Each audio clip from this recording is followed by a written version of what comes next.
Capítulo 7. Fue un invierno duro. Al tiempo tormentoso siguieron nevadas y después una fuerte helada que duró hasta bien entrado febrero. Los animales siguieron trabajando con todas sus fuerzas en la reconstrucción del molino de viento, sabiendo que el mundo exterior los observaba y que los envidiosos seres humanos se alegrarían y celebrarían que el molino no estuviera terminado a tiempo. Por rencor, los seres humanos fingían no creer que la destrucción del molino de viento fuera obra de bola de nieve, decían que se había caído porque las paredes eran demasiado delgadas. Los animales sabían que no era así. De todas formas, decidieron no dar esa vez a las paredes un espesor de 50 centímetros como antes sino de 1 metro, lo que significaba recoger cantidades de piedra mucho mayores. Durante mucho tiempo la cantera estuvo cubierta de nieve, lo que impedía utilizarla. Avanzaron algo después, durante la seca helada, pero era un trabajo cruel y los animales habían perdido algo de optimismo. Siempre tenían frío y por lo general también hambre. Los únicos que nunca se desanimaban eran Boxeador y Trébol. Chillón pronunciaba excelentes discursos sobre la alegría de servir a los demás y la dignidad del trabajo, pero los otros animales encontraban más inspiración en la fortaleza de Boxeador y en su infalible grito de «trabajaré más duro». En enero faltaron alimentos. Se redujo drásticamente la ración de maíz y se anunció que se compensaría con una ración adicional de patatas. Entonces se descubrió que la mayor parte de la cosecha de patatas se había congelado porque no la habían protegido con una capa de paja suficientemente gruesa. Las patatas se habían ablandado y habían perdido color y pocas eran comestibles. Durante días enteros los animales no tuvieron para comer más que paja y remolacha. El hambre parecía mirarlos a la cara. Era de vital importancia ocultar ese hecho al mundo exterior. Envalentonados por la caída del molino de viento, los seres humanos inventaban nuevas mentiras sobre la granja animal. Decían otra vez que todos los animales se estaban muriendo de hambre y de enfermedades, que se peleaban todo el tiempo y que habían recurrido al canibalismo y al infanticidio. Napoleón sabía muy bien que si trascendía la verdadera situación alimentaria sufrirían desastrosas consecuencias y decidió utilizar al señor Wimpe para difundir la impresión contraria. Hasta ese momento los animales habían tenido poco o ningún contacto con Wimpe en sus visitas semanales, pero entonces se instruyó a unos pocos animales seleccionados, sobre todo ovejas, para que durante el encuentro comentaran de pasada que les habían aumentado las raciones.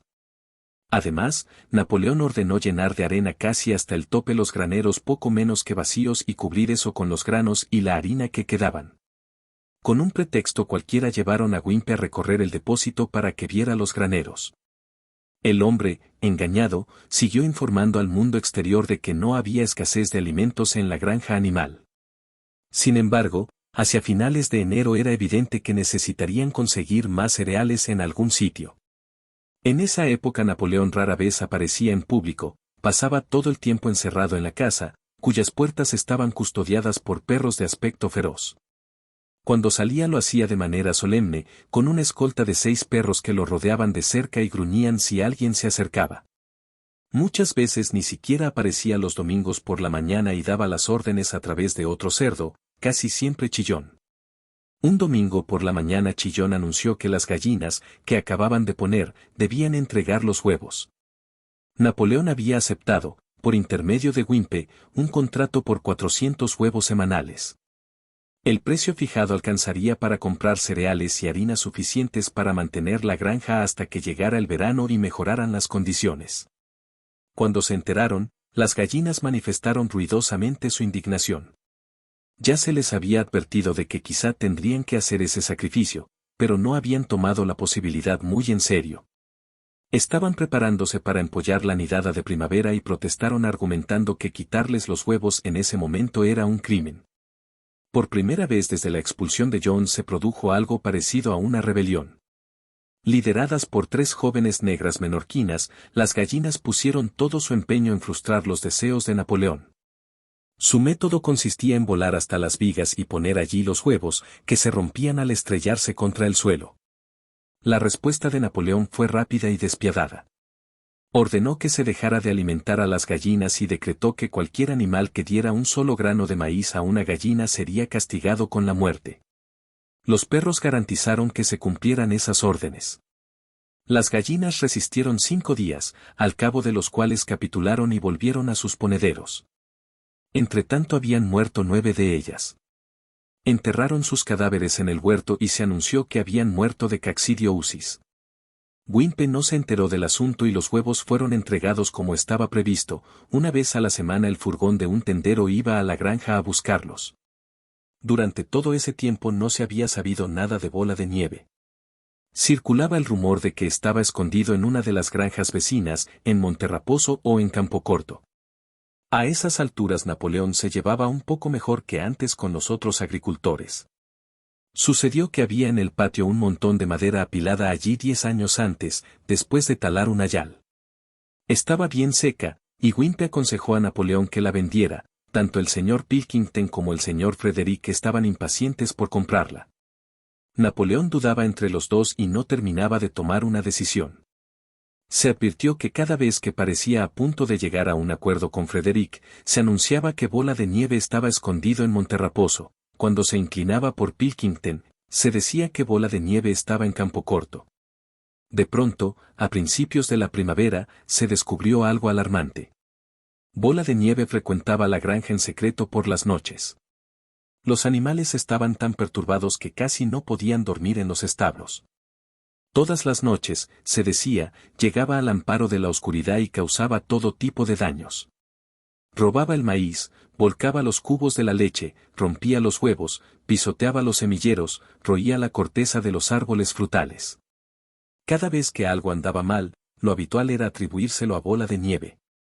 Si se rompía una ventana o se tapaba un desagüe, alguien tenía la certeza de que Bola de Nieve había llegado por la noche para hacerlo, y cuando se perdió la llave del depósito toda la granja se convenció de que Bola de Nieve la había tirado en el pozo. Curiosamente, siguieron creyéndolo aún después de que la llave apareciera debajo de una bolsa de harina. Las vacas confesaban unánimemente que Bola de Nieve entraba en los establos y las ordeñaba mientras dormían. Se decía también que las ratas, tan problemáticas durante el invierno, se habían confabulado con Bola de Nieve. Napoleón dispuso a investigar a fondo las actividades de Bola de Nieve. Acompañado por sus perros, recorrió los edificios de la granja inspeccionándolos minuciosamente, seguido a una respetuosa distancia por el resto de los animales. Cada cierto número de pasos Napoleón se detenía y olfateaba el suelo buscando rastros de las pisadas de Bola de Nieve, que según él podía detectar por el olor. Olfateó cada rincón del granero, del establo de las vacas, de los gallineros, de la huerta, y encontró rastros de Bola de Nieve en casi todas partes.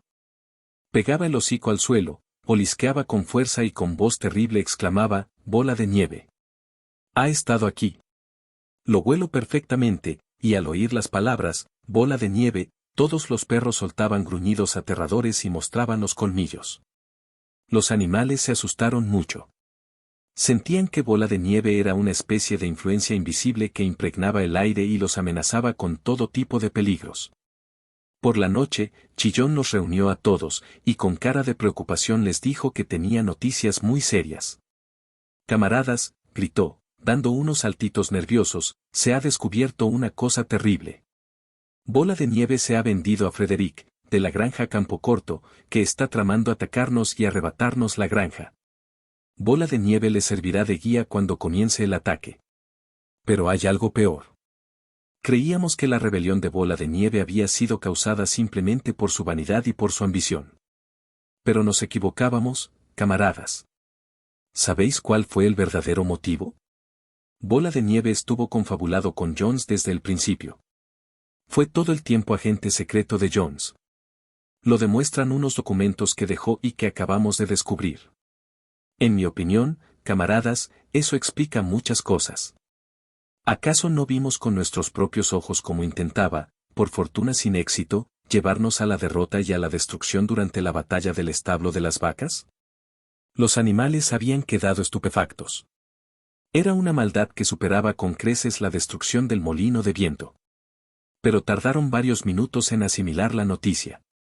Todos recordaban, o creían recordar, haber visto a Bola de Nieve atacando en primera línea durante la batalla del establo de las vacas, como los había unido y animado en todo momento y como no había cejado nunca, ni siquiera cuando los perdigones de la escopeta de Jones lo habían herido en el lomo.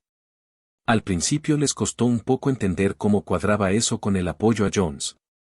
Hasta Boxeador, que rara vez hacía preguntas, estaba perplejo.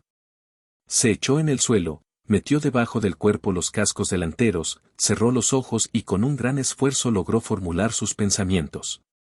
Eso no me lo creo, dijo. Bola de Nieve peleó con valentía en la batalla del establo de las vacas. Lo vi con mis propios ojos. ¿Acaso no lo condecoramos inmediatamente con la insignia de héroe animal de primera clase? Eso fue un error, camarada. Ahora sabemos, porque está escrito en los documentos secretos que hemos encontrado, que en realidad trataba de llevarnos a la derrota. Pero resultó herido, dijo Boxeador. Todos lo vimos sangrar. Eso era parte del acuerdo. Gritó Chillón. El tiro de Jones apenas lo rozó. Os podría mostrar sus propias palabras si fuerais capaces de leerlas. El plan era que Bola de Nieve, en el momento crítico, diera una señal de huida y dejara el campo de batalla al enemigo. Y a punto estuvo de lograrlo, os diré incluso, camaradas, que si no hubiera sido por nuestro heroico líder, el camarada Napoleón, se habría salido con la suya. ¿No recordáis cómo, en el preciso momento en que Jones y sus hombres se metían en el corral, Bola de Nieve dio de repente media vuelta y huyó, seguido por muchos animales? ¿Y no recordáis, también, que fue justo en ese momento, cuando cundía el pánico y todo parecía perdido, que el camarada Napoleón arremetió al grito de «muerte a la humanidad» y hundió los colmillos en la pierna de Jones? Eso lo recordáis, ¿verdad, camaradas? Exclamó Chillón, brincando de un lado para otro. Al describir Chillón la escena de manera tan gráfica, los animales tuvieron la impresión de que la recordaban. En cualquier caso, recordaban que en el momento crítico de la batalla Bola de Nieve había huido. Pero Boxeador todavía estaba un poco intranquilo. No creo que Bola de Nieve fuera un traidor al principio, fue su conclusión. Lo que hizo después ya es diferente. Pero creo que en la batalla del establo fue un buen camarada. Nuestro líder, el camarada Napoleón, anunció Chillón, hablando pausadamente pero con firmeza, ha afirmado categóricamente, digo categóricamente, camarada, que Bola de Nieve fue agente de Jones desde el principio, sí, incluso desde mucho antes de que se pensara en la rebelión. Ah, eso es diferente. Dijo Boxeador. Si lo dice el camarada Napoleón, debe de ser cierto. Ese es el verdadero espíritu, camarada. Exclamó Chillón, aunque no pasó inadvertida la muy fea mirada que lanzó a Boxeador con aquellos ojitos brillantes. Dio media vuelta para irse y entonces se detuvo y añadió algo impresionante: aconsejo a todos los animales de esta granja que tengan los ojos muy abiertos. Hay motivos para pensar que algunos de los agentes secretos de Bola de Nieve se esconden entre nosotros en este momento. 4 días después, al atardecer, Napoleón ordenó que todos los animales se reunieran en el corral. Cuando estuvieron todos juntos, Napoleón salió de la casa luciendo las 2 medallas, porque hacía poco se había nombrado héroe animal de primera clase y héroe animal de segunda clase, con sus 9 enormes perros brincando alrededor y soltando gruñidos que daban escalofríos a los animales. Todos agacharon la cabeza en silencio, como si supieran que algo terrible iba a suceder. Después de observar con severidad a su público, Napoleón lanzó un gemido agudo. De inmediato, los perros saltaron, agarraron de la oreja a 4 de los cerdos y los arrastraron, chillando de dolor y terror, hasta los pies de Napoleón. Las orejas de los cerdos sangraban, los perros habían probado la sangre y por un instante pareció que iban a enloquecer. Ante el asombro de todos, 3 de ellos se arrojaron sobre Boxeador. Boxeador los vio venir, levantó un enorme casco, pilló a uno en el aire y lo inmovilizó contra el suelo. El perro chilló pidiendo clemencia y los otros 2 huyeron con el rabo entre las patas. Boxeador miró a Napoleón para saber si debía aplastar al perro y matarlo o dejarlo ir. Napoleón pareció cambiar de semblante y bruscamente ordenó a Boxeador que soltara el perro. Boxeador levantó el casco y el perro se escabulló, magullado y aullando. Enseguida se acabó el tumulto. Los 4 cerdos esperaron, temblando, con la culpa escrita en cada arruga de la cara. Entonces Napoleón les pidió que confesaran sus delitos. Eran los mismos 4 cerdos que habían protestado al abolir Napoleón las reuniones de los domingos. Sin más coacción confesaron que habían estado secretamente en contacto con Bola de Nieve desde su expulsión, que habían colaborado con él en la destrucción del molino de viento y que habían acordado con él traspasar la granja animal al señor Frederick. Añadieron que Bola de Nieve había admitido ante ellos, en privado, que llevaba muchos años siendo agente secreto de Jones. Al terminar la confesión, los perros se apresuraron a destrozarles la garganta, y Napoleón, con voz terrible, preguntó si algún otro animal tenía algo que confesar. Las 3 gallinas que habían sido las cabecillas de la tentativa de rebelión por la venta de los huevos se adelantaron y declararon que Bola de Nieve se les había aparecido en un sueño y las había incitado a desobedecer las órdenes de Napoleón. También a ellas las mataron brutalmente. Después se presentó un ganso y confesó haber ocultado y comido por la noche 6 mazorcas durante la cosecha del año anterior.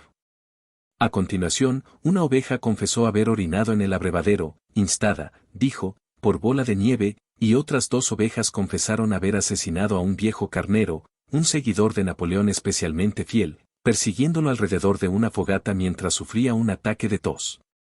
Los mataron a todos en el acto. Y la historia de confesiones y ejecuciones continuó hasta que hubo un montón de cadáveres a los pies de Napoleón y el aire olió a sangre, algo desconocido en ese lugar desde la expulsión de Jones. Al terminar todo, los restantes animales, excepto los cerdos y los perros, se alejaron juntos. Estaban impresionados y abatidos. No sabían qué era más horrible, si la traición de los animales que se habían aliado con Bola de Nieve o el cruel castigo que acababan de presenciar. En los viejos tiempos había habido a menudo escenas de derramamiento de sangre tan terribles como esas, pero a todos les parecía que era mucho peor ahora que ocurría entre ellos. Desde la partida de Jones ningún animal había matado a otro animal. Ni siquiera se había matado a una rata. Habían ido hasta la pequeña loma donde se levantaba a medio terminar el molino de viento y de común acuerdo se habían echado acurrucándose como para darse calor, Trébol, Muriel, Benjamín, las vacas, las ovejas y una bandada entera de gansos y gallinas, todos, de hecho, menos la gata, que había desaparecido de repente cuando Napoleón iba a ordenar que se reunieran los animales. Durante un rato nadie habló. Solo Boxeador permanecía de pie. No paraba de moverse y de menear la larga cola negra contra los costados, soltando de vez en cuando un relincho de sorpresa. Finalmente dijo, no lo entiendo. Nunca hubiera creído que podrían ocurrir estas cosas en nuestra granja. Debemos de tener algún defecto. Para mí, la solución es trabajar más duro. A partir de ahora me levantaré 1 hora más temprano todas las mañanas. Se alejó con su pesado trote hacia la cantera. Al llegar allí recogió 2 cargas de piedras sucesivas y las arrastró hasta el molino antes de retirarse a dormir. Sin hablar, los animales se apiñaron alrededor de Trébol. La loma donde estaban les daba una perspectiva amplia del campo circundante. Tenían la mayor parte de la granja animal al alcance de la vista, la larga pradera que se extendía hasta la carretera, el henar, la arboleda, el bebedero, los campos arados cubiertos de verde y apretado trigo y los tejados rojos de los edificios de la granja por cuyas chimeneas brotaba humo. Era una tarde clara de primavera.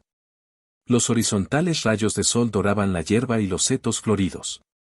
A los animales nunca la granja les había parecido un lugar tan deseable. Con cierta sorpresa recordaron que les pertenecía, que eran dueños de cada centímetro cuadrado. Trébol miró ladera abajo y se le llenaron los ojos de lágrimas. Si hubiera podido expresar sus pensamientos, habría sido para decir que no era eso lo que habían querido al ponerse a trabajar, hacía años, por el derrocamiento de la raza humana. No eran esas escenas de terror y masacre lo que buscaban la noche en que el viejo comandante los había incitado a la rebelión. Si hubiera tenido alguna imagen del futuro, habría sido la de una sociedad de animales liberados del hambre y del látigo, todos iguales, cada uno trabajando de acuerdo a su capacidad, los fuertes protegiendo a los débiles, como ella había protegido a la nidada de patitos perdidos con la pata delantera la noche del discurso del comandante. En cambio, no sabía por qué, habían llegado a un momento en el que nadie se atrevía a decir lo que pensaba, en el que perros feroces y gruñidores andaban por todas partes y en el que había que presenciar cómo despedazaban a camaradas que habían confesado crímenes atroces. No era su intención rebelarse ni desobedecer.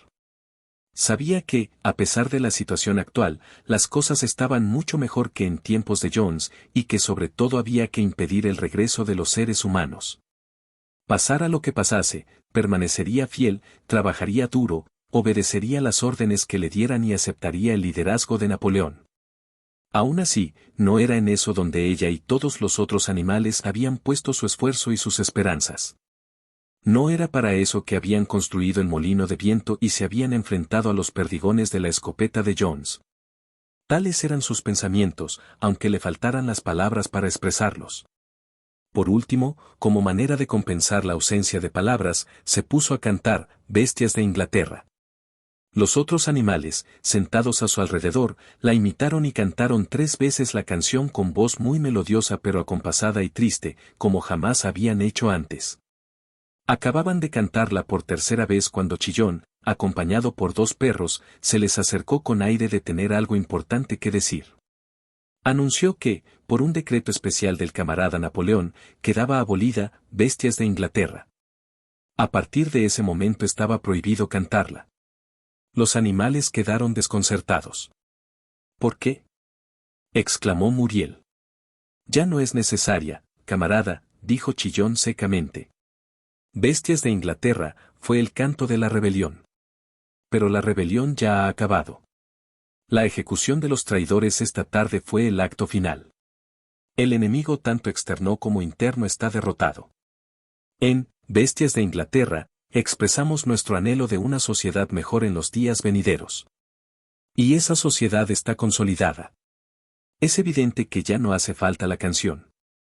Aunque estaban asustados, algunos de los animales podrían haber protestado, pero en ese momento las ovejas se pusieron a balar como de costumbre, 4 patas, sí, 2 patas, no. Los balidos se prolongaron durante varios minutos y acabaron con el debate.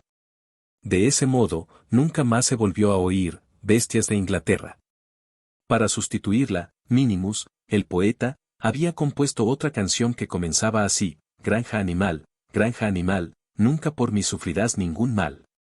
Se la cantaba todos los domingos después de izar la bandera.